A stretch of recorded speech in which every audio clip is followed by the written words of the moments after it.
The Sal Sirchia Show, the mayor of rock and roll.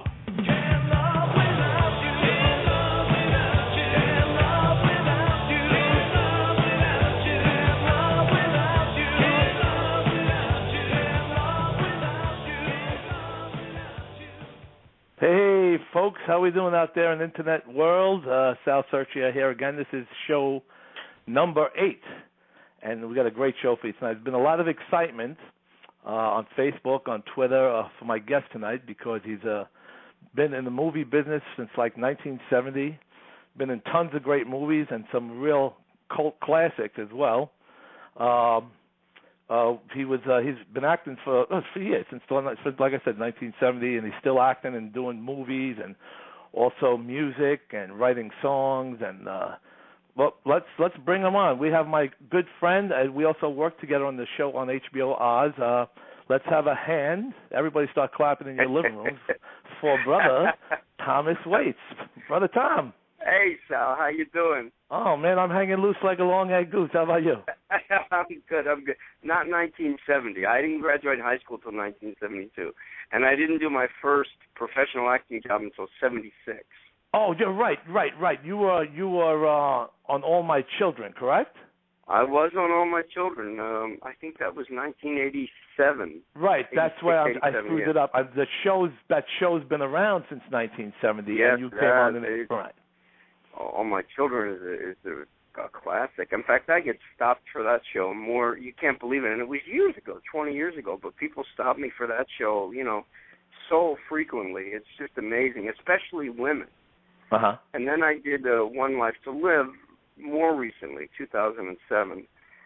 And the other day I was at Lisa's Card Shop, which is a place down the street where you go in and you get like candles and cards and things for birthdays.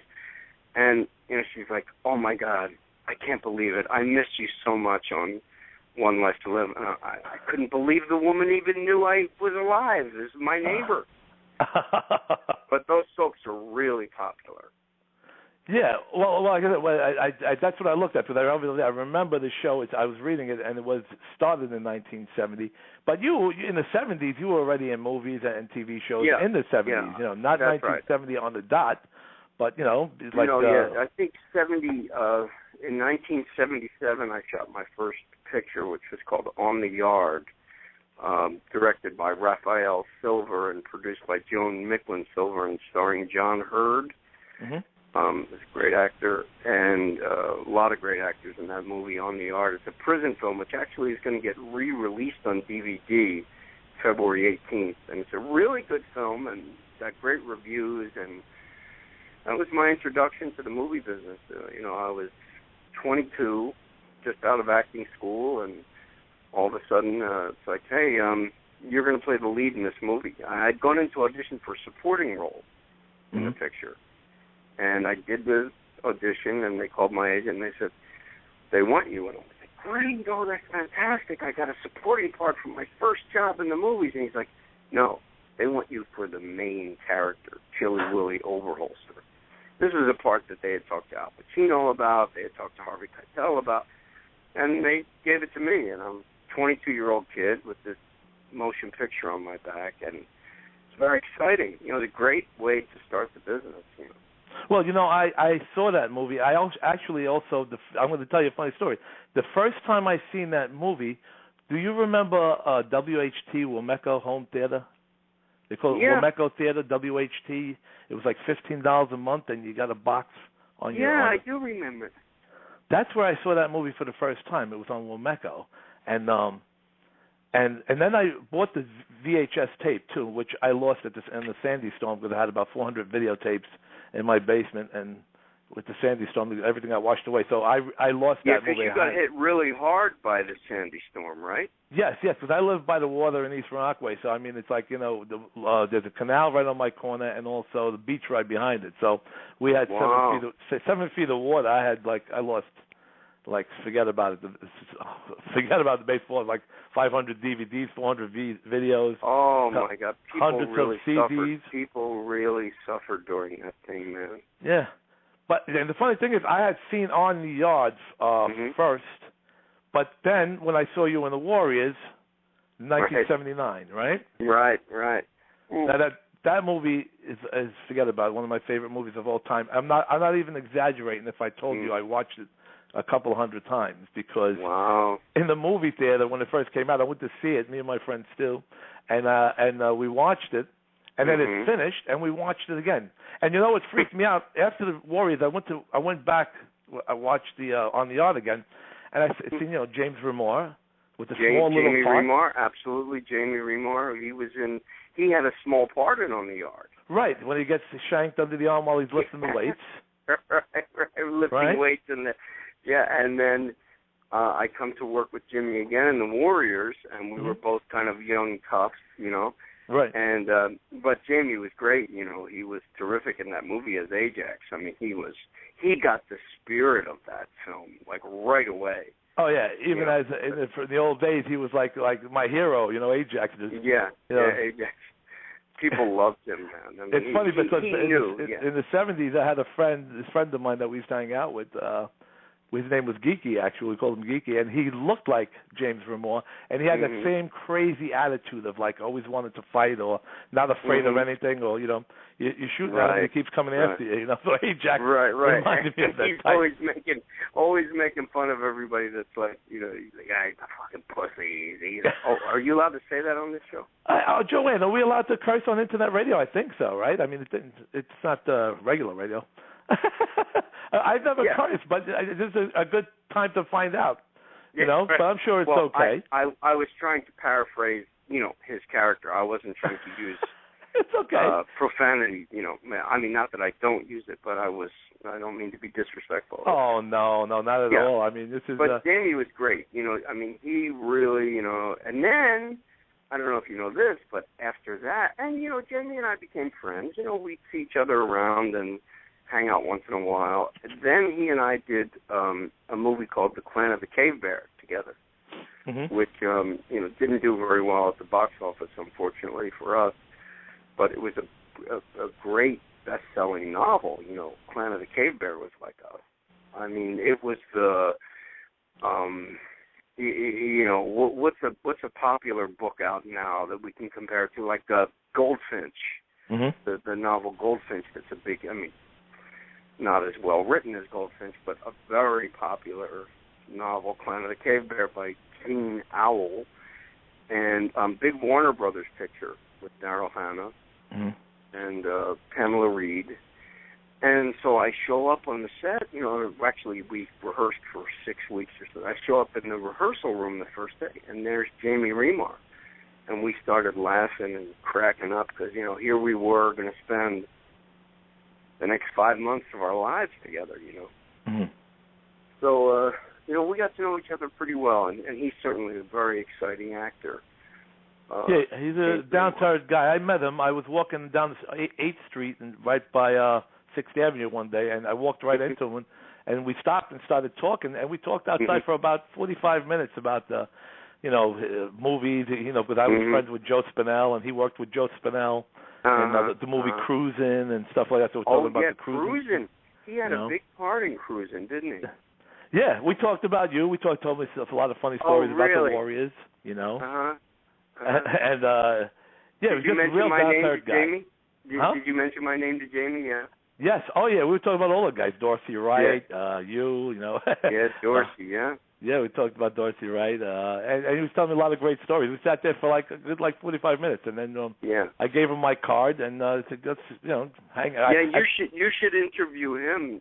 Try to get him on the show because he's probably got some great stories too, because he's worked with everybody. I mean, he's done a lot of great stuff, and he's a beautiful guy. Yeah. He's a beautiful, sensitive guy, despite his, he can create a character that makes you think that he's like a, bad guy, tough guy. Yeah, he's worked with a lot of. I have a movie. What's it called? He did a movie with Michael Wright. Him and Michael Wright. Well, Michael Wright. Remember, Michael Wright worked with me and you on Oz. Remember, he played Omar White. Sure. Yeah. And it's a movie. What's it called? I have it upstairs on video still. Where Michael Wright was his limo driver. And then Jamie Remar was like he was dying, so he had like all these millions of dollars, and he just wanted to be driven around all over the place and just spend the money like a nut. I don't know if you know that. Yeah. Look that up and let me know what it is. I'll have to check it out. Yeah, I have the video. He also was in Drugstore Cowboy. Drugstore Cowboy. He's in that too. Yeah. I think he's in that. Yeah, with Matt Dillon, which is a very interesting Gus Van Sant film. Mhm. But yeah, so I started back in 77, 76 was my first equity job. On the stage, I did a play called When You Coming Back, Red Rider, at Center Stage in Baltimore. And then I came back from that, and I did a little film for PBS called Pity the Poor Soldier, with William Sanderson, who's a very fine actor. He was in True Blood for a while, and he's also done a lot of movies. He was in, Coal Miner's Daughter, and a very good actor. And then after Pity the Poor Soldier is when I got on the yard, and a 22-year-old kid. Then I did The Warriors, which I was 23. Tell us a couple. I'm sure there's like thousands of people right now listening that would love to hear a couple of funny stories that happened on the set of The Warriors or things that were going on while you were filming. The Warriors, yeah. Yeah, because that movie is huge. That movie is a classic. Well, there were some funny and some not so funny stories. Like one time, we were in, I think it was Brooklyn, and we're just we're a bunch of actors, dressed up like we're this gang, it's all fantasy. It's basically, I think it's stolen from a Greek tragedy where a group of warriors are trying to fight their way back to their homeland. And the writer lifted the plot, essentially, and made it about, gangs. Right. So, we're a bunch of actors dressed up in these vests, and some of us were working out a little bit more than others, I guess. But real tough guys, we're not. And we're doing the scene where we start crossing the street, and all of a sudden, a real gang appears. And these were, tough guys, and they did not like it. Yes, so they had to hire extra security. And they started making fun of us, warriors. I think that might be where David Patrick Kelly got the idea of warriors come out and play, because we were really getting teased by real gangs, and they wouldn't let us in their territory, and we had to go back and close up shop for the day and find another location. Yeah, I heard about some of those. Dorsey Wright is also a good friend of mine, who played he played War Chief, right? In the beginning, he got killed right away. He also told me Snowball. Huh? Was any Snowball? No, Snowball was his name is Brian Snowball, right? Brian was Snowball. Right. I'm sorry, Dorsey. Of course, I know Dorsey. What am I saying? Dorsey. Yeah, Dorsey is. He was the guy that was in Hair. Right. Hair. Yeah. He's a great singer. Yes. And a terrific actor. I mean, he's great, sorry, I confused him with Brian for a second. The guy that played Snowball, Brian became a state trooper. Yeah, that's the only movie Brian ever did. I met Brian a few times. Is that right? And he only did The Warriors and never did acting, never again. But yet, he's recognized around the world because of that movie. Because Can you imagine getting pulled over by a state trooper and going, wait a minute, you're Snowball. Yeah. Pulling me over. And then, another great movie that you worked with Al Pacino with 1979 was And Justice for All. Well, that's an interesting story because, what happened with that is Al Pacino was my idol, growing up. Like when I was in high school, I saw The Godfather. I became Michael Corleone for about a week. I walked around talking like him. I imagined everyone was looking at me as if I looked like him. I mean, I was obsessed because, first of all, Al's a great actor, and secondly, he did such a magnificent job in The Godfather 1. He was hot. He was hot. I mean, he was great. I mean, he was just brilliant. And he was just coming out. The movies he was getting, they were like one hit after another. The Godfather 1, The Godfather 2, then Serpico, Dog Day Afternoon. These were all like huge movies. Right. Scarecrow, so exactly. What happened? This is an interesting story, and this might be very valuable to any of your listeners that are actors. So I get this appointment. My agent says, okay, Al Pacino's doing a movie. Norman Jewison is directing. It's at Marty Bregman's office. You have to be there Tuesday at 2 o'clock, let's say, right? Mm-hmm. So I show up, and I'm sitting in the waiting room, and I see, Mr. Pacino come out of the rehearsal hall, and he says, listen, I got to go, and I'll see you later. And I go, wait a minute, where the fuck's he going? I'm going to be auditioning with him in a minute. Mm-hmm. The arrogance, right? I'm assuming I'm going to be auditioning with him or for him or what have you, right? He's leaving, and I go up to him. I don't even know the guy. I go, excuse me, I have an appointment with you at 2 o'clock. And he's like, well, I have to go to the dentist. I'm like, the dentist? You can't be going to the dentist. I have an audition with you. and to Al's credit, he looks at the secretary and he goes, well, you've got to give the guy another appointment. Have him come back tomorrow. Uh-huh. So, sure enough, I get another appointment, and they go, okay, come back in tomorrow at 2, whatever. And I come back in, and I'm reading with Al Pacino. So there I am. I'm 23 years old. It's like I've done a couple of movies. And I'm sitting across from, like, maybe one of the greatest actors in the world. Mm-hmm. Not just a great American actor, but maybe one of the greatest in the world. And I'm reading with him, and it's like I'd known him all my life. It's like I found my home. I found my church. Al's a real actor. He's not a movie star, despite his status. Uh-huh. And I got that part in Injustice for All, and it was a big thing. It was great pay. It was a prestigious, showing of my talents and so forth. And that was the beginning of my relationship with Al. So I guess about 2 months after we shot it, my agent calls me and goes, Al's doing Richard III on Broadway, and they want you to audition. I auditioned for Richmond, who is the guy who comes in at the end and kills Richard III and takes over the kingdom. It's a beautiful play.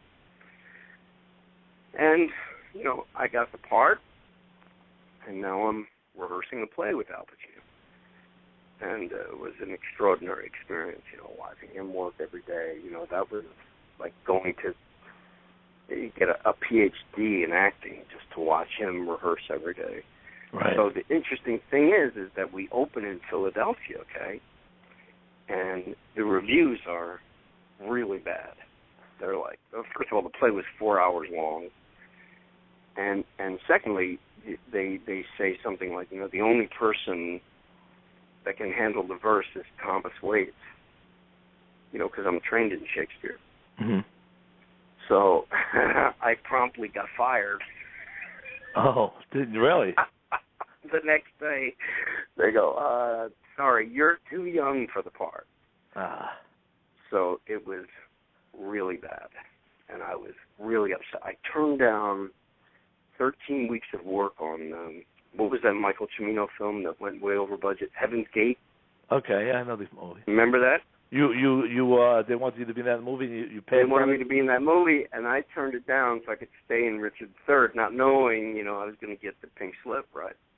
Oh man. So I was upset. And that hurts. That hurts. And he knew I was upset, and he called me into his, dressing room. I mean, I felt like I was a character in The Godfather. It's like you were going to see Michael Corleone. The bodyguard comes up and goes, "Mr. P wants to see you in his dressing room." You must have felt like Pantangeli in part 2 when he says, "They got me waiting in the lobby." Right. Mikey for the old days. Yeah, he says they got me like. You probably felt like Pantangeli. They're drinking champagne cocktail. Hey, he's got me waiting in the lobby. Exactly. So, sure enough, about 6 months after that, before Injustice for All comes out, or maybe right after it came out, his office calls my agent and says, Al wants you to go to his apartment and read American Buffalo. And the crazy thing is, now this is really a crazy story, and your listeners are going to be the few privileged people to know this story and remember it. the day I got fired from Richard III, I had huge cojones. I take out of my bag a copy of American Buffalo, and I go, by the way, you should be doing this play, not Richard III. This is the play you should be doing. And I put American Buffalo on his dressing room table and walked out and thought I'd never see the guy again. 6 months later, I want you to come to his apartment, do a reading of the play. I did a reading of the play.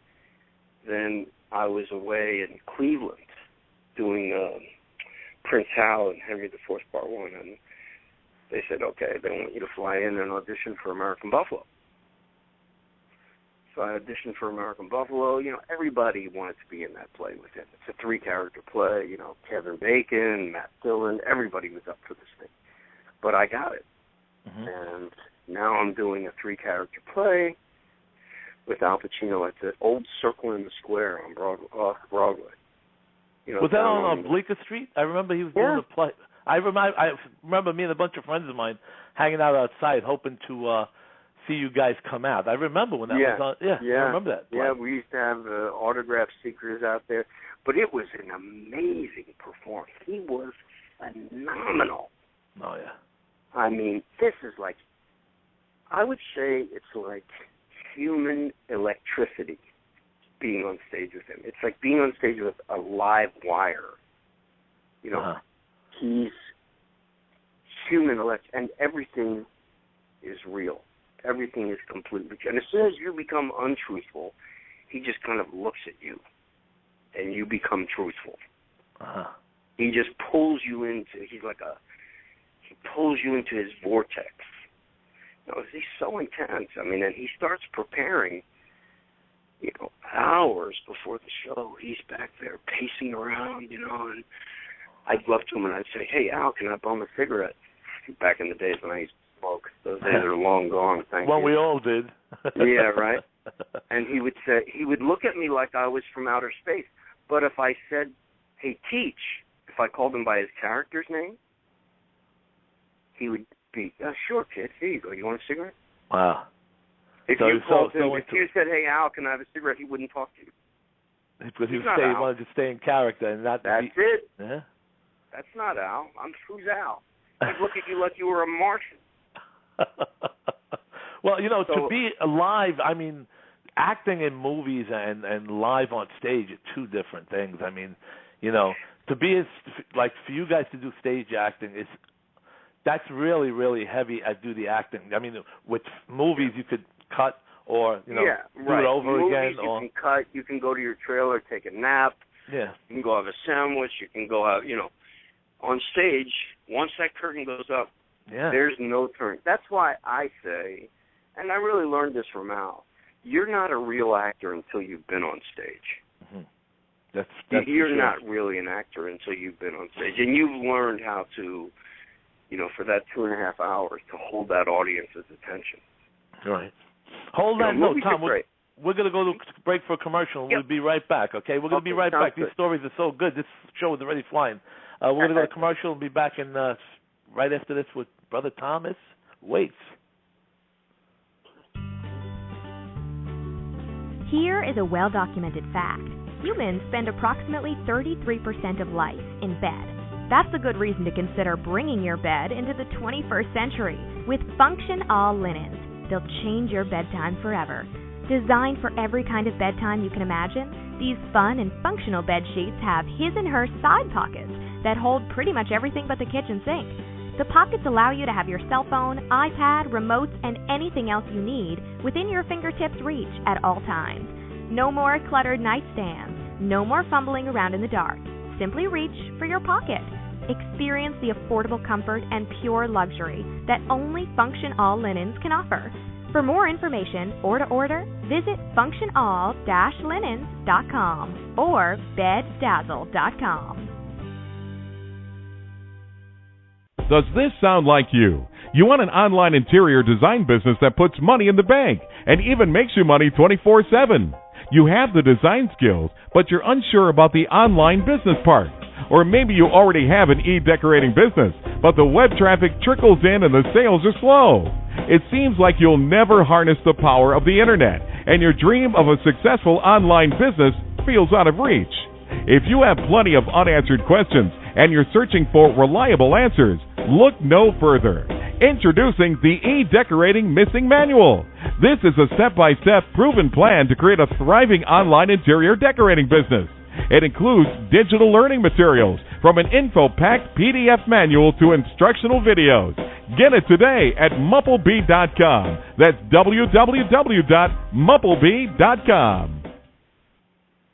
And we're back, folks, with the one and only brother Michael. Not Michael. What am I saying?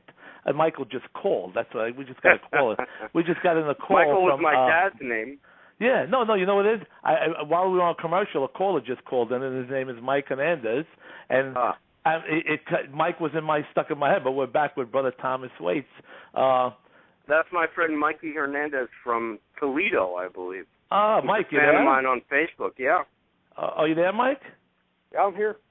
Oh man, how you doing, Mike? You got some questions for brother Tommy? More like a compliment for Tom. I noticed his acting ability. He's really good.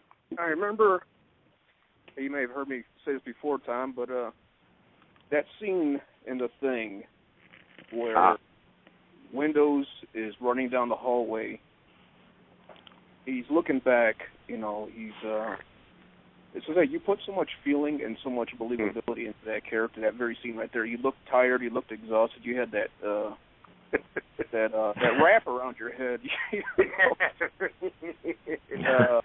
Anyway, just the way you were talking, just the way, I could see that, it was out there in the Arctic. You guys have been up for hours, or the characters have been up for hours. Mm-hmm. Mm-hmm. And you're telling everybody, and you got that shotgun in your hand, and they're demanding to drop it. Right. But the way, your tone, your voice, you're telling me, hey, you got to listen to this guy, he could be one of those things. The thing is that when you did that, and that guy was really scared. This guy, that was a great movie, The Thing. I mean, that was a remake of the original, but yeah. John Carpenter. I mean, yeah. Thanks for saying that, Mikey, and I certainly do appreciate your support. I think the thing that first of all, Kurt Russell is a great, movie star from, when he was 5 years old or whatever, and. In fact, Kurt Russell and John Carpenter had come to see me in American Buffalo, which is maybe why I got that part. I'm not sure. But John, he had the luxury of getting us a couple of weeks of rehearsal before we started shooting, which isn't done very often because of obviously the expense of the thing. So we had 2 weeks to rehearse, and we got to know each other, and we got to do some improvisation. In fact, I named the character Windows. His name was John Simmons. And, one day in rehearsal, I'm sitting there and I have this idea. I bring these great, it's such a kooky idea. The guy's in the North Pole and he's got sunglasses on. And I said, well, John, can we call him Windows? And John, because he's a good director, he listens to his actors. And he goes, Windows. He looks at now you have to remember, there was no Windows, no Mac. This is 1982. There were no computers. And John looks at the floor and he goes, Windows. And he goes, the sunglasses, right? And I go, yeah, I know it's kind of kooky, but he goes, I like it. I said, all right, from now on, everybody call me Windows. It was such kooky. But, we have in that movie the distinction of having Mac. Kurt Russell is Mac, and Thomas G. Waits, Windows. We have Mac and Windows in the same movie. I also read I had seen a video of the Thing reunion. Yes. You were talking about, there was a scene where I guess you and David Clemens were rehearsing. It was deleted. The scene was going to be deleted, whatever. Oh, yeah. This is unbelievable. What he's talking about, Sal, is David Clemens, the terrific actor. And, he and I are getting ready to shoot a scene, and John Carpenter comes up to us. This is early in the morning, and he goes, listen, you guys, I got to cut this scene. David and I look at each other. We're like, what? You're going to cut our scene? He's like, yeah, I'm sorry, it doesn't fit in the movie. It was like a 3-page scene. We both had some lines in it. I don't know, But you cut an actor's scene, and right away, their feelings. It's like it's all about me, Forget the movie. Oh, yeah. It's like, all right. So especially after you rehearsed it for like a few hours. Exactly, and we had been rehearsing it. So David Clennon and I go around the corner, and we're like, that effing son of, how could he effing do this to me, and effing son of a, that prick. And we're, really tearing John to pieces, Uh-huh. And John sticks his head around the corner, and he goes, you guys, I just heard every word you said. You forgot your mic. Oh. That happened on the movie set. That happened during the filming of Knock Knock, when I was doing the movie Knock Knock. That happened. Right. A bunch of guys were talking bad about things, and the director heard it all. Yeah. You better remember your mic. But, fortunately for me, I got to apologize to him. I mean, I think... Busted. A little, busted is right. A little mutiny on every set is probably not a bad thing, is what I kind of derived from that situation. There's always a little bit of rebellion. Now that I've become a director, I deal with it all the time. There's rebellion, people. And Go ahead, I'm sorry. Go ahead, Mike. How did Germany go for you, Tom? I guess it went pretty well. Is that right? Yeah, I have a opportunity in Germany to teach at a place called the Film Acting School of Cologne, and my friend Bernd Capitan runs it. And I went over there, I guess it was a couple of years ago, to do an autograph signing in Dusseldorf, and I checked out the school in Cologne, which is just 2 hours away. And I went there and I taught, and it went very well. I'm a good acting teacher, and I can help a lot of people with the way that I teach the craft. And I'm I think at this point in my life, a good power of example. So I'm good for kids. I make them work hard and tell the truth. And you're still doing it now. Don't you tell us about you got the acting class going on right now in Manhattan? Sure, all the time, the TGW Acting Studios in New York City. We have a studio there on Lexington and 23rd inside of Baruch College. TGW Acting Studios, and my wife Lisa and I run it, and it's it's a great place, and we produce plays, and we're going to be producing a movie this summer called Go Fly a Kite by Abe Shainberg, which is a comedy about the Diamond District, which is hysterically funny. And we're going to do a reading of that Thursday night with my students, and I put my students in plays because my feeling is if I can get my guys out there on the front line, not just teaching in the class, but get them out there in plays and in movies to prove what I teach works, then I'm really useful as a teacher, as opposed to just theorizing and so on, to really get them out there and prove what I say. Because, what I think doesn't matter. It's what I do. And it's what you do as an actor, as you know, Sal. Oh yeah. I mean, to me, naturalness is what it's really all about. I mean, any movie I've done a bunch of movies, nowhere near as much as you. You got 5 pages of movies. How many movies do you have under your belt in TV shows? Looks like about over 100, right? Or am I wrong? I don't know. I stopped. I don't want to sound egotistical. I don't remember. I just stopped counting. Yeah, I got it in front of me. I can't even count it. But absolutely, to me, being natural. Even whatever movie I've done, I just always memorize it, and I turn it into myself and just be very natural, and it comes across, I think being natural is important. I think, listening. Okay, so I'm going to get philosophical for a moment. Everybody's acting all the time. Brando taught us that. He said, look, everybody's. If your 6-year-old kid comes up to you and, has a piece of paper that's all torn up and marked up with colors, and says, Daddy, look at my drawing, and it's a piece of crap. What are you going to say to the kid? That's a piece of crap? No, you're going to say, hey, that's beautiful, honey. You're acting. You're acting. Yep. And we do it all day long, all night long. Everybody does it all the time. With life, exactly. Yeah, but you and I have chosen to try to do it on a different level and take it to a different place. Yeah, with everything in life. I mean, if you're home, with your wife and your children, you're playing the role of a father, and That's a husband. Right. If you're working out in the movie, you're playing the role as an actor. If you're all the world is stage, and all the men and women merely players. They have their exits and their entrances, and one man in his time plays many parts. That's right. Well, yeah, it's the truth. To me, every time I'm doing something, whatever kind of work I'm doing, in my mind I'm saying, well, this is one of my roles in life, This is one of my roles, and the key to it is to listen. Sanford Meisner has a whole school based on repetition exercises, the purpose of which is what? To teach you to listen. It's very valuable, very important. I'm not a Sanford Meisner actor. I'm a Juilliard-trained actor. Yes, you are. That's right. I know that about you. Yeah, I'm a and you've done live stage, so that's to me that's top-notch acting. When you do stuff live on stage in plays, right? Also, our friend, you remember Anthony Chisholm from Oz? Remember Anthony Chisholm who played sure, Anthony, Burr Redding? That's what he does. I talk to him all the time, and he's always on the stage. More than movies, he does stage acting. And when we were on Oz, I used to watch him, and anytime he was doing a scene, it seemed real. I mean, it was like I'd forget for a minute that they're acting because he was so amazing when he you know what I mean? And that comes from the stage.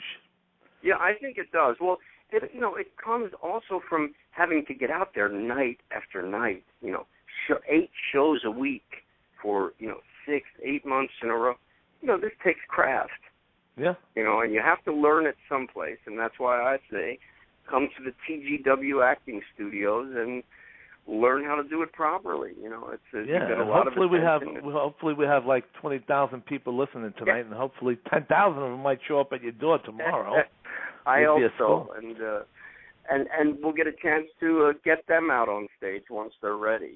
That's the thing. It's kind of like the Marines. It's kind of like I put them through a rigorous training course to get them ready to go to war. That's my idea. Yeah. Yeah. And there's a lot of people that, really love to go to act. Me, I'm not patting myself on the back, but anything I do, which is music, songwriting, acting, I never had lessons in anything. But I'm not saying people should do it. Some people want to do it and need to do it. No, that's your way. Yeah, me, I just throw myself in with everything I do, whether it's a radio show, acting, on stage playing live, writing songs. It just comes out straight from the heart. You're a personality. Right. That's probably the right word for it, Yeah. I mean, that's fantastic. I mean, going to acting classes is great. But I know people that go to acting classes, and they still just don't get it. They really need to learn more and more and more. I was, matter of fact, people who are listening, if you go on YouTube, put in Thomas G. Waits, and you'll see there's tons of videos on YouTube of Tommy teaching in his classes, right? Tom, there's a whole bunch of them out there. Yeah, a lot of stuff on YouTube, and working with the kids, and they don't have to be kids. I got people in my class 60. I got a guy in my class, Peter Rowan. I don't know how old Peter is. I don't want to, out him on his age. I mean, he's a terrific actor. He's certainly, he's gotten so much better since he's been with me. He's been with me for years. And because he loves the work, and I try to really give, everything I've got every time I'm in there, and I think the students get a lot out of it, and there's a lot of women in the class that get an opportunity to really explore who they are in a comfortable setting where they can take risks and be taken care of. They know. There's somebody there in control of this atmosphere. There's somebody there looking out for them. And that has the knowledge and the experience. That's the thing is experience. You don't want somebody teaching you acting that's never acted. And you want somebody teaching you how to fly a plane that's never been a pilot? Exactly. I don't. No, absolutely not. You have to learn from the people who, like you said, you can't. Like Bruce Lee said in an interview. I'm very into Bruce Lee, and he said, don't try to, copy a personality who's been successful unless you started from the roots of what that guy did to get to where he is. Mm-hmm. You know, there'll be a guy who's been out there for 30, 40 years, and all of a sudden some newcomer thinks he could do the same thing that person has done just by watching him. No, unless you started from the roots of that guy been working for 30, 40 years. I love Bruce. You know, I'll tell you a funny story. Robin Williams was a classmate of mine in Juilliard, and one day he and I took off from school and watched all 4 Bruce Lee movies in a row. And the next day we were walking around the halls going, you know, mock attacking each other. You know, Robin's had a very successful career. And, you know, the guy is just, well, he's an anomaly. I mean, there's really no one like him. You know, it's extraordinary. And, you know, this show is flying by so fast, and you have a million movies that we're going to have to do another show, but there's a million movies I want to talk about, more stuff, but I want to also tell the people that are listening that not only is Tom a great actor and teacher and all that, but he's also a musician, right? You play piano, you play guitar, you write songs, and he's got a little songwriter. Right? You're a songwriter. Yeah. And you play guitar as well. And then the thing that I did in Germany, I wrote a musical called Macaire, based on a story by Robert Louis Stevenson called Macaire, Macaire. And I wrote the music to it and the book, adapted from a Robert Louis Stevenson story, and it was very successful over in Germany, and I'm hoping to bring it to New York at some point very soon. But, yeah, I wrote all the music to it as well. The music and the lyrics, and I have a song I just recorded, which I dedicate to the love of my wife, Lisa. Good man, and so I'd like for you to play it for the folks, if you don't mind. What I was getting at. It's called Someday. That's right. All right, I think Joanne has that queued up. This is you and also well, let's hear the song first, and then we'll talk about it. But it's you and another young kid.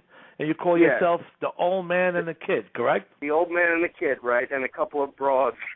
A couple of broads. So the name of this act is called the old man and the kid, a couple of broads. And you guys going to be playing a couple of gigs in like maybe Bitter End or something like that? Yeah, that's what we're trying to line up, yeah. Okay, great. Joanne, you have that song queued up. We'd like to check it out.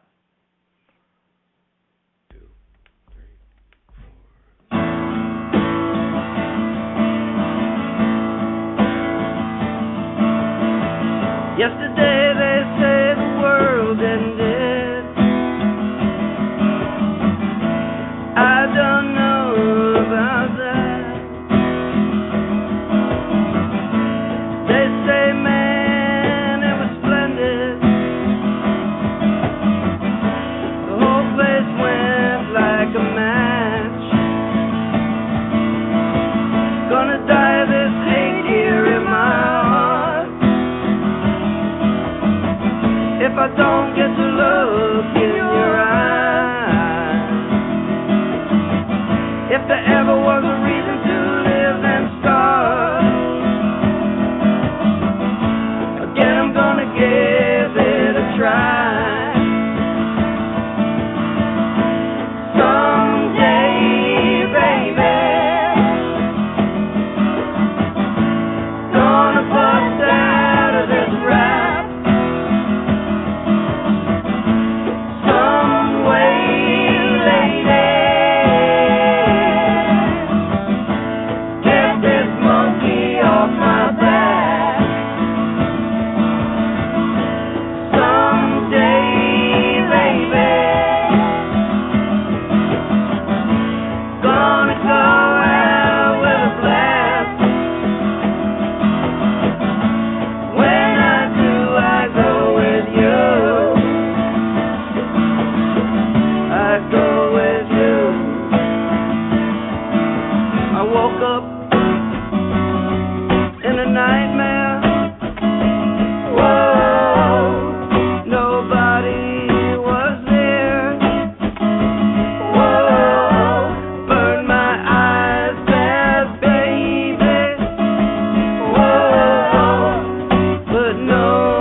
baby. See, that was the old man and the kid and a couple of broads, baby. Now you just record that was just acoustic guitar and everybody just singing and harmonizing. You know what it kind of reminded me of? I got that feeling of like Crosby, Stills and Nash kind of feeling when they were at Woodstock, you know. Wow. Yeah, that's the voices, especially when the girls were singing with you, it kind of reminded me of, I remember. Yeah, right. Sweet Judy Blue Eyes. Yeah, it gave me that so Crosby, Stills and Nash. Let me just get in real important here. Cedric Allen Hills, that's the kid. He's 16 years old. He's going to be 17 next week. Enormously talented kid. Great singer, great songwriter. We didn't get to record his song yet, but we will. And he plays the cajon. The drum-like thing, and he's just phenomenal. But he was singing the harmony there with Annie McGovern and Mary Doyle, who's a Nashville singer. And, Annie McGovern is a super talent that I directed in Six Goombas and a Wannabe about 10 years ago or so off-Broadway. And Mary Doyle is a new student of mine, actually, in my acting class at the TGW Acting Studio. So they are responsible for that sound. I did write it, yeah. Mm-hmm. See that? Just singing. How lucky these girls are just singing with you. Not only are they your students, they're lucky enough to be a student, but singing with you, and they probably were just being heard by like 20,000 people on the internet radio. Yeah, which is great, and they certainly deserve it. I mean, and great to work with. I mean, I think that's really what it's about, Sal. It's like, talent is a variable. Some of us have more than others. Talent is work. That's what Chekhov said.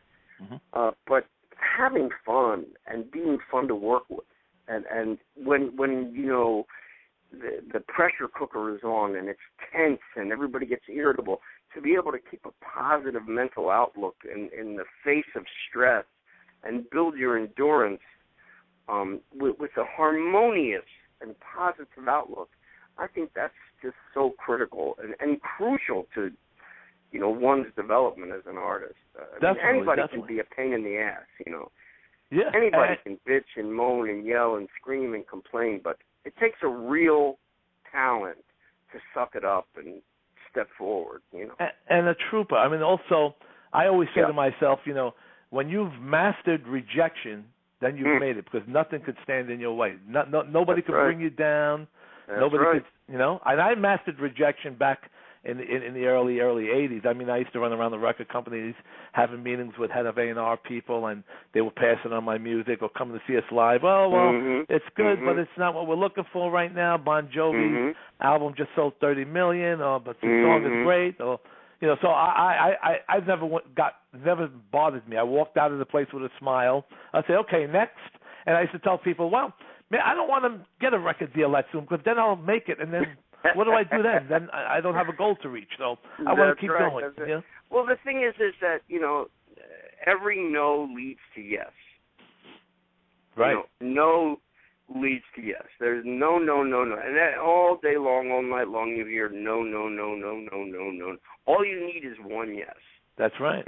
That day that they, cast me in the Warriors, it gave me a 3-picture deal with Paramount Pictures at 23 years old. A kid from Levittown, Bristol, Pennsylvania, very, very humble circumstances, 7 children, my dad was a truck driver, went to Catholic school, we were very modest, very, I wouldn't say poor, but, humble beginnings. And all of a sudden at 23, I'm, getting offered a 3-picture deal with Paramount Pictures. It's a big change for me. Yeah. I mean, I was not groomed for that. Right, and all of us, to go to the steel mill, And all of us actors, I mean, and even I still do it when they call, because when you're in SAG and ASTRA, people I've had, I've, like you said on one of your interviews on, I was a movie star, I was an extra, but I always You know, right or wrong. I mean, and we all did everything that. in between, and everything in between. And everything in between. I watched that a few times on YouTube when you said that, and I said, Mike's absolutely right. What am I saying? Is Mike Hernandez still there? I felt bad that I have Mike on my mind. I'm sorry, I keep poor saying Mike. We forgot all about him. No, you know what? I just had him on my mind as I was talking, and I called you Mike again, because I said, in my mind, I said, while I was talking, is Mike still on there? Mike, I'm sorry, man. We'll get you back. Well, Don't Mike leave and yet. I discovered each other through Facebook, right, Mike? Yes, sir. Absolutely. Yep. And I was wondering, like, you know, I was watching the thing, and I was watching the Warriors one day. So I wonder what, you know. So I think I saw Thomas Waits on Law and Order one time. You know, it's just, you know. Oh, definitely. Yeah, Facebook, you know? And I said, sure enough, there he is. You know, and I said, yeah, I'm going to friend him. Damn it, old fellow. Not even 5 minutes later, you accepted. It's like, damn. And I had to tell my sister, because my sister's got this humongous crush on Tom Sale. You would not believe it. Uh-oh. You would not believe the crush that my sister had on this guy. Oh, boy. I hope Lisa's not listening. Lisa. She's not the jealous type. No, my wife neither. Thank God for that. Yeah, right? And she was just like, I'd call up my sister. Oh, hey, that's your sister what? Sandy, right? Right. I said, hey, guess what? She goes, what? And my sister's a born-again Christian. Nice. And she goes, what? I said, guess who I'm friends with on Facebook? She's like, I don't know. She kept going through so many people that we know, you know. No. She goes, I go, Thomas Waits. She goes, Thomas Waits. The Thomas Waits. I said, yeah, Thomas Waits. Windows. I said, yeah, Windows. She was Windows. You're a damn liar. Is it the first time you guys actually talked live without Facebook? I think it is the first time I've heard your voice, Mike. Because you're a musician also, aren't you? Yeah. Yes, I am. You play the guitar, right? Yeah, I play mainly electric. You saw that Eddie Van Halen replica, right? Yeah, you put a picture of that on my wall. I loved it. Yeah, Van Halen, great guitar player. Yeah, isn't he? But yeah, it took 3 years to build that sucker. But you know, when I first got it, was just a block of wood. You built it? You know? Yeah, yes, sir. Absolutely, wow. I built that sucker. I painted it. I did.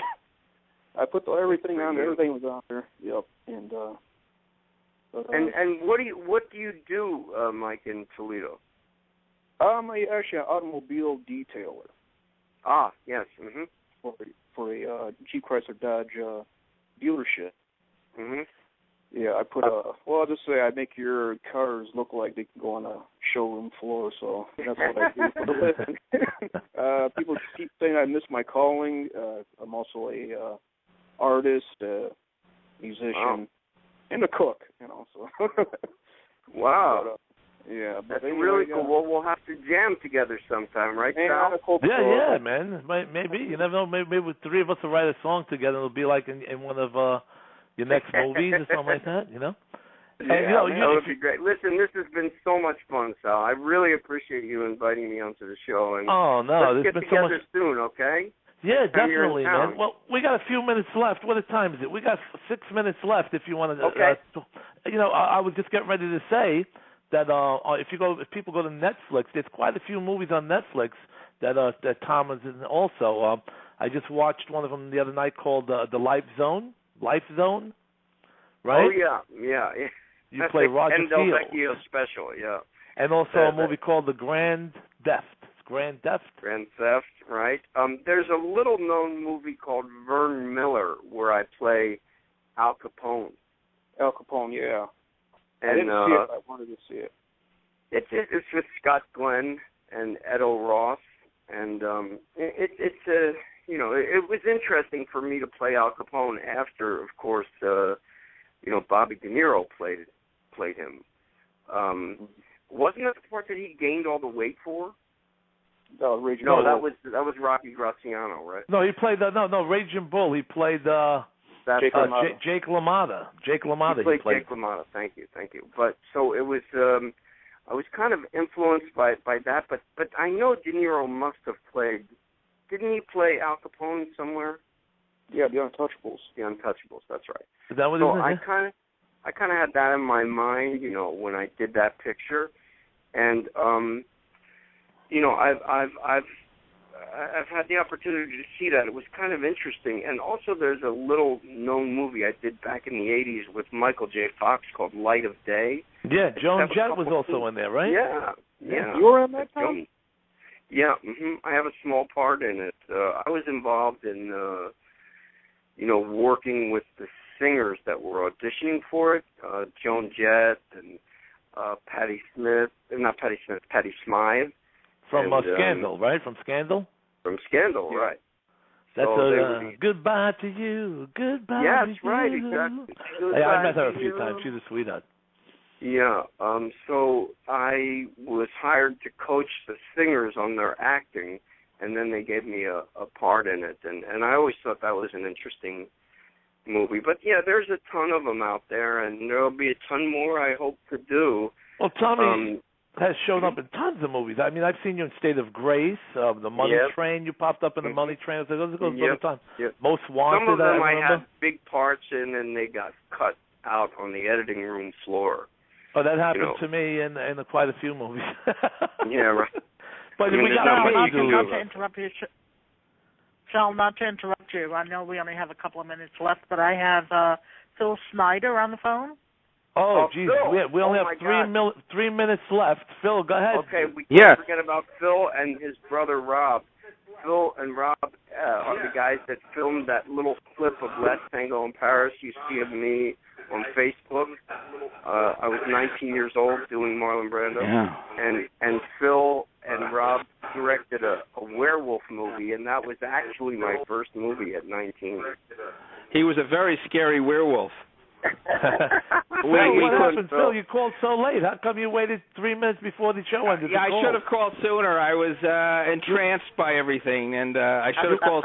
We'll have to pick this up another time, but Tom had spirit gum all over his face, and that's right. We also had you come back a second time, and you shaved your beard off.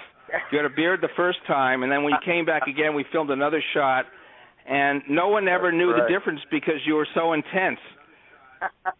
I watched it too. You sent it to me. Sent it to me, and I watched it. I really got a kick out of it. You freaked me out when you were running through the cemetery with your mouth open like that. Right. Yeah, I was still in acting school, man. You guys paid me $25 a day. I'll never forget that. And I came home and wrote in my diary, I've finally become a working actor. I got paid for what I do. Hey, I remember picking you up on the Long Island Railroad, coming down to the Long Island Railroad. Right. Oh, my God, this is incredible. What a life I've had. I ought to write a book, really. Yeah. Well, great.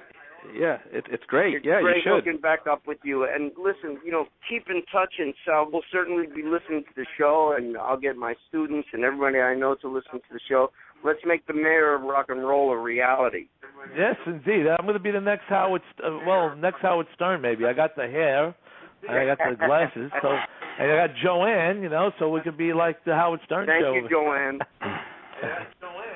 You're welcome. Thanks for coming on. All right, so we got 1 minute left, so we're going to wrap this up. Thank you, Brother Tom. You are the best. And before we leave, I remember when you walked onto the set of Oz, and I was already on the show, and you just came the first day, and I came up to you, and I said, hey, Brother Thomas, does this kind of remind you of being on the yard? And you looked at me like, wow, how do you know about that? That was a long time ago. Because, they were prison shows, Oz and On the Yard. Right, so right. Do you remember me saying that to you? It was like early in the morning. I do remember you saying that. That's right. We were doing the cafeteria scene. Yeah, right. We have that with Chuck. Yes, Chuck Zito. Yeah, Chuck Zito. Oh, great. And that was a great time. Dean Winters and his brother. Dean. Yeah, that was a nice scene that morning. I remember it. Dean and Scott, great guys. But it's 10 o'clock, so thank you, Brother Tom. Hey, and listen, thanks for having me. And, listen, everybody, kiss your children, love your friends, love your enemies even more. Good night. That's it. Good night. Okay. Thanks, Bye-bye. Mike and Phil, for calling. Yep. Bye-bye. Good night. Bye-bye. Cheers, all. Thank you for listening. This has been a Mathis Media Hub production.